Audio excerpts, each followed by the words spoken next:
juga pernah kena satu drama yang Koko ceritain. Dulu di salah satu tempat kerjanya Koko nggak bakal mention nama. Koko kerja di sana ya setahun lebih lah, kurang lebih setahun. Itu di tempat kerja Koko gara-gara tempatnya udah dibangun, cuman ada 20.000 item defect yang Berapa 20.000? 20,000 defect item yang sudah overdue 2 tahun. Itu apartemen, proyek apartemen. Builder lamanya kontraktor kita itu bangkrut. Makanya Koko harus nge-hire kontraktor yang baru. Dan Koko harus negosiasi sama Owners Corporation atau namanya Body Corporate. Body Corporate tuh kayak semacam, kalau di sekolah tuh namanya OSIS dalam sebuah bangunan lah. Organisasi owner-owner di apartemen itu untuk yang memanage facility di apartemen dan lain-lain ini itu. OSISnya sebuah bangunan lah intinya. Jadi di body corporate itu Koko harus manage relationship with the body corporate. Mereka tuh pengen ngebikin namanya class action lawsuit ke proyek Koko, soalnya defect udah 2 tahun overdue setelah defect liability period dan nggak pernah diberesin gara-gara developernya bukan developer, buildernya tuh bangkrut. Koko harus ngeberesin itu semua while managing the relationship with them while abolishing the class action lawsuit. Itu yang Koko harus kerjain dulu. Nah, kebetulan Koko tuh, kata bos Koko harus sangat berhati-hati dengan chairman OC-nya. Soalnya dia orang militer dan dia ya punya kekuatan buat ini itulah ya. Koko sangat berhati-hati dan kebetulan pas Koko semenjak kerja di sana, Koko tuh lumayan deket gitu sama si OC-nya. Lumayan deket sama OC chairman-nya, sama sekretarisnya, sama apa. Orang Koko kerja di sana tiap hari gitu ya, gimana Koko nggak deket. Udah Koko mulai deket, ada tuh satu building manager di gedung itu.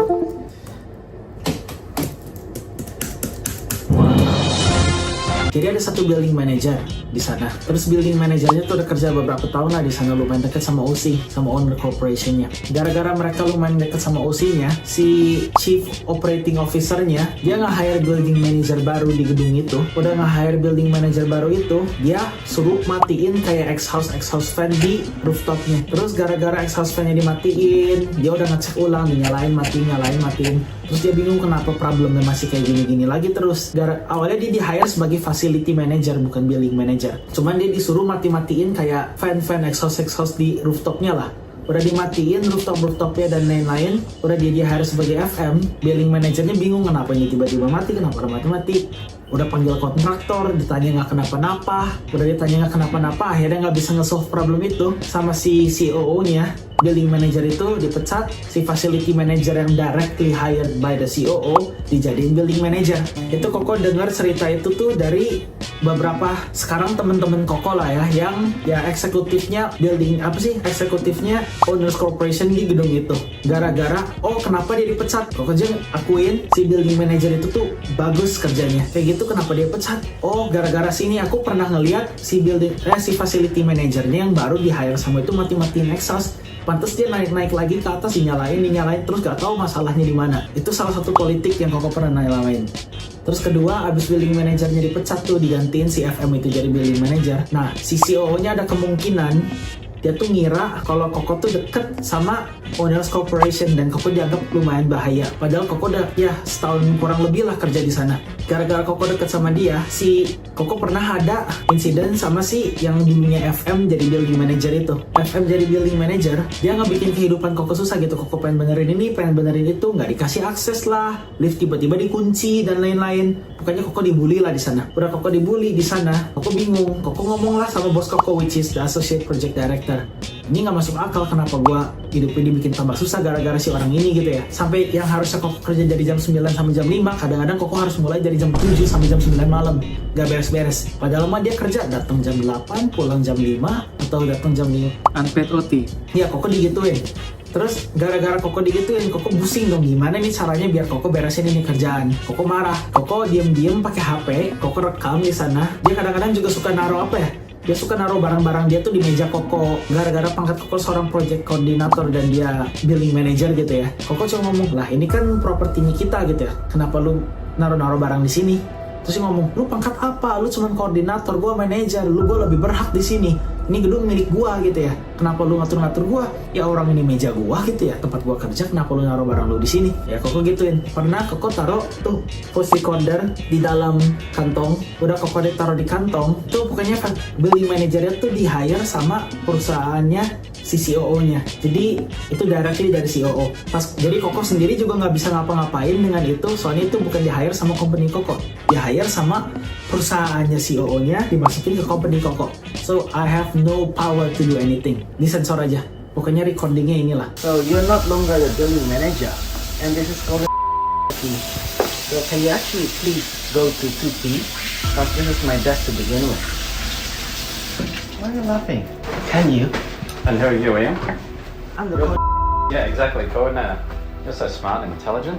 You got a master's degree, work it out for yourself. This is You're working for So by rights, we actually can take the place. Okay, go ahead.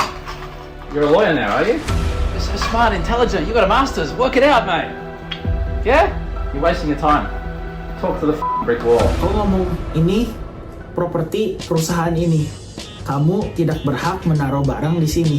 Kenapa kamu nggak taruh barang kamu di facility manager office aja gitu ya? Dia ngomongnya, oh you're now a lawyer, okay Will. Sekarang kamu pengacara ya? Sejak kapan kamu jadi pengacara? Apa pangkat kamu?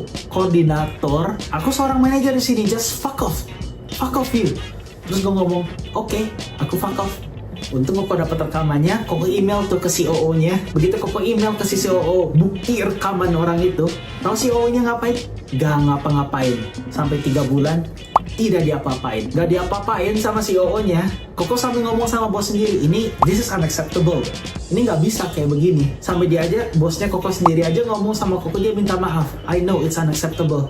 Gak tau kenapa si COO-nya gak ngapa-ngapain sama orang ini. Meskipun evidence itu udah di sini gitu loh. Gara-gara evidence udah di situ, Koko juga kayak, wah gimana ini? Apa Koko dianggap bahaya juga ya? Gara-gara Koko deket sama orang-orang OC. Jadi politiknya sampai kayak begini. Jadi gara-gara nggak diapa-apain, setelah Christmas, setelah balik lagi kantor dan lain-lain. Setelah insiden itu, untungnya setelah 3 bulan bos Koko ngebantuin Koko, orang itu keluar juga. Entah kenapa, kayaknya dia voluntary resign atau apapun, Koko nggak tahu. Dan digantikan sama building manager yang nggak terlalu tahu apa-apa lah. Udah digantiin sama building manager itu yang dia sendiri juga kadang-kadang suka nanya Koko, ini caranya gimana, itu caranya gimana. Koko sendiri sampai mikir like, dia building manager bukan sih, kenapa nggak tahu apa-apa gitu ya. Terus pas digantiin building manajernya, dia nggak tahu kenapa voluntary resign atau apapun itu, bos Koko datang ke Koko, ini bukan keputusan dari aku, ini keputusan dari atas, soalnya aku nggak bisa ngapa-ngapain dalam bidang ini. Kalau misal lu pengen ini berhenti atau kayak gimana, kamu harus voluntary resign. Dia ngomong gitu ke Koko, there's nothing else I can do to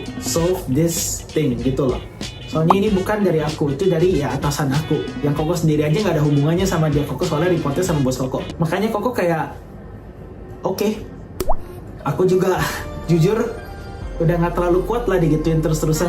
Kesel iya, marah iya, kayak capek mental juga iya. Jadi akhirnya di employment Koko voluntary resign.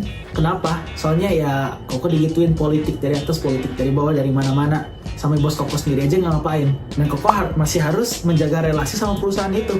Kenapa? Soalnya Koko butuh referral dari mereka untuk mendapatkan permanent resident Koko ke depan. Jadi bisa Koko laporin ke Fairwalk Ombudsman? Gak bisa. Begitu Koko laporin, mereka bakal nge-ghost Koko, nggak bakal tuh dapat letter of referral. Soalnya mereka tahu Koko imigran yang bisa dimanfaatkan bukan sebagai kontraktor.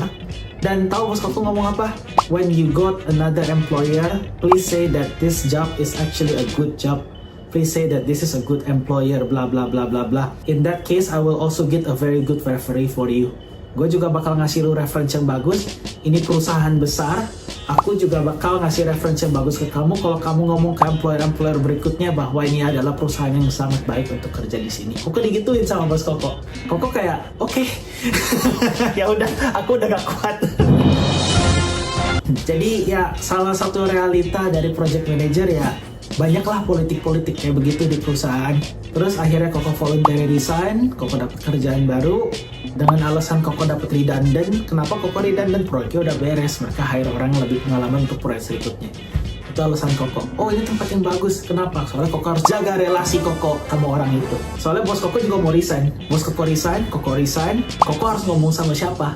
Sama atasan Koko, which is my COO. Dan awalnya Koko minta referral letter dan lain-lain juga agak dipersulit. Akhirnya Koko ngomong Koko entitled to it, so technically and I'm willing to take legal action kalau misalnya gak dikasih. Akhirnya dia kasih. Alasan not on company policy lah, apalah, inilah, itulah. Begitu realitanya ya. Oke, sekian dari cerita-cerita aku. Realita dari project manager, terus realita dari cari kerja di project management, dan perbedaan di kuliah dan kerja sebagai project manager tuh kayak gimana. So kita ngopi merantau, kita ingin membawa perspektif luar kepada orang Indonesia.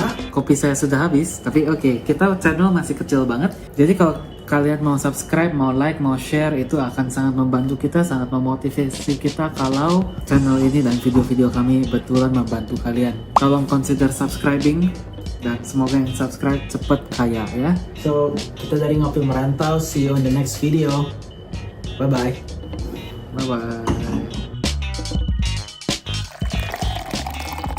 Hey, jangan skip dulu video ini. Percaya nggak kalian kalau aku bisa bikin kartu ini melayang ya?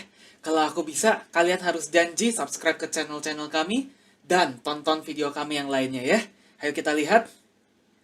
Hey, melayang beneran ini. Hey, sesuai janji.